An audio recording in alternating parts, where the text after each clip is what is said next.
Okay, we are recording. Hi, everybody. It's Bruce here, Stock Markets with Bruce. I just want to give you an update. This being Wednesday, March the 15th, we're coming up to the end of the day today for the markets. We got about 15 minutes left to go, and we're down about 400 on the Dow here, 41 on the S&P, 28 on NASDAQ. Oil having a bad day, down 287, was down $5 a barrel at one point today. So there's all kinds of issues. What is overhanging this market and what could make the market go up or down tomorrow? It's all about a various number of cast of characters. Here's one of them right here, Mr. Powell himself. And here is Christian Lagarde, head of the European Central Bank, the ECB. The folks over at Silicon Valley have created all kinds of fun for everybody. The folks at the Federal Reserve are trying to figure out what to do. The guys in the New York Stock Exchange are wondering what is going to happen to our money. And over at Credit Suisse, they're looking for help. So let's start off with Christine Lagarde. Okay, Christine Lagarde is going to have to tell us tomorrow if she's going to raise interest rates at the ECB. The thinking has been that she was going to raise rates by a half a percentage point. And if this goes through, this could be bad for the market. Now, how can it be bad for the market? I mean, come on, we were expecting a half a point rate. Why not? The thing is that if she raises rates by a half a point, which is kind of what this guy's been thinking about doing at his next meeting next week, we could have more of these kinds of scenarios, Silicon Valley bank failures, because we don't know how many banks internationally are going to be upside down with regards to their values, deposits on hand, assets on hand, less deposits that are going to be taken out, withdrawals. We may have a number of financial institutions that could pop up all next week and the week after with upside down balance sheets. And this is what our friends at the Federal Reserve do not want to be dealing with. They're already having enough trouble as it is with Silicon Bank, Signature Bank, and others that were shaky. They've had to guarantee those already. And now if Christine Lagarde is going to raise rates by half a point, and if Mr. Powell is going, with his Federal Reserve in the U.S., raise their rates by a half a point, that could be perceived as problematic for the markets. Now, having said that, if they were to say, oh, we're not going to raise rates at all. If Christine Lagarde tomorrow says, hi, everybody, we're not going to raise rates because of the turmoil, we're going to kind of sit on everything and wait a while, that could be bad for the markets, not good for the markets, because the one hand says, well, that's great for the markets because, we don't have interest rates going higher, but it's bad for the markets because the markets will perceive that there is weakness in the banking business. There are other banks in potential trouble that might surface, and they don't want to rock that boat. If Mr. Powell and the Federal Reserve next week, they don't raise rates either on the 22nd of March, oh my God, are we going to have a problem? Because the same thing in the US. How many other banks are there, sir, that are in big, big trouble? After all, the folks over at Silicon Valley Bank were the 16th largest bank in the United States. They were upside down by 20 to $25 billion, and the Fed didn't know it. This was a little problematic because this all surfaced on Thursday, Friday of last week, and Powell was in front of the Senate and the Congress Tuesday and Wednesday of last week. It's not looking good for the guys at the Fed who are supposed to be overwatching all of this stuff. So the guys on the stock exchange tomorrow, right over here in New York, they are going to really be watching what happens at the ECB first of all, and find out just what is what are the folks at the ECB going to do? Are they going to raise rates or not?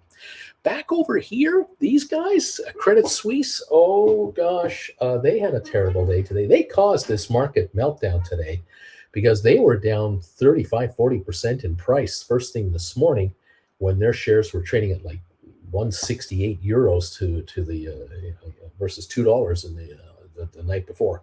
Not good. As a matter of fact, they were 250. It went all the way down to 168. In New York, anyway, the shares have somewhat stabilized. They're not quite as bad off. As far as I can see right now, they're sitting at 214 here. Few minutes left to go. They're still down 36 cents on the day, but not having a good day. What could help them? And what is rumored to be happening, and there are stories coming out, is that the Swiss National Bank, the government of Switzerland, the Federal Reserve of Switzerland, may assist the bank with liquidity if they need it. And so that will buy them time to settle things down, because they have been working now for several years to clean up their affairs. And we'll see how that plays out. So if the impression from the market is that the Swiss National Bank will step in and help out with the Swiss Credit Suisse to help their situations, Lagarde and Powell somehow come up with maybe a quarter rate hike, and they are going to go, they'll come out and say, we're flexible. We'll either raise rates or not, depending on banking scenarios. The question might be that inflation, the fight against inflation might be taking us a bit on the sidelines for a little bit while we straighten out our bank scenarios. The market's going to have a good day tomorrow. But on the other hand, if the uncertainty and the rumors keep persisting like they have been, we may find ourselves following markets that are going to be really volatile and could be kind of scary. The good news, though, is most of the viewers that watch this channel, Stock Markets with Bruce, are option writers. They're writing options on stock they already own.